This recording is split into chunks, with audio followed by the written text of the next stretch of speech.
سعر الدولار بيواصل الانخفاض مقابل الجنيه، واحنا النهارده في رابع ايام رمضان 14 مارس 2024. النهارده سجل سعر الدولار مقابل الجنيه في معظم التعاملات خلال اليوم اقل من 48 جنيه. كان السعر بيتراوح في حدود ال 47 جنيه، ده على مستوى معظم البنوك المصريه سواء البنك الاهلي او بنك اسكندريه او بنك قناه السويس او البنك التجاري الدولي. كل الاسعار النهارده كانت في رينج ال 47 جنيه وشويه. بيتوقع بعض خبراء الاقتصاد استمرار تراجع الدولار مقابل الجنيه في الفتره القادمه.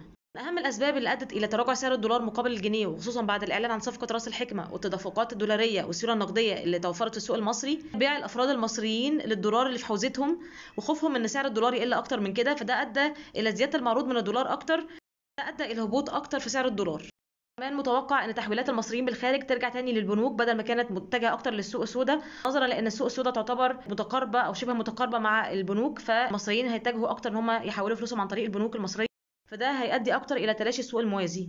لكن عشان التاثير ده يبقى مستمر اكتر وسعر الدولار يتراجع مقابل الجنيه بصفه مستمره، فان الدوله لازم تتجه اكتر للانتاج، وانها تتجه اكتر للتصدير، وانها تدعم الصناعات الصغيره والمتوسطه، تشجيع المستثمرين المصريين ان هم يتجهوا لعمل مشروعاتهم هنا في مصر، وازاله البيروقراطيه اللي بيشوف خبراء الاقتصاد انها عائق كبير قدام زياده الاستثمارات في مصر. برايكم هل هيواصل الدولار التراجع مقابل الجنيه ولا هيطلع الفتره الجايه؟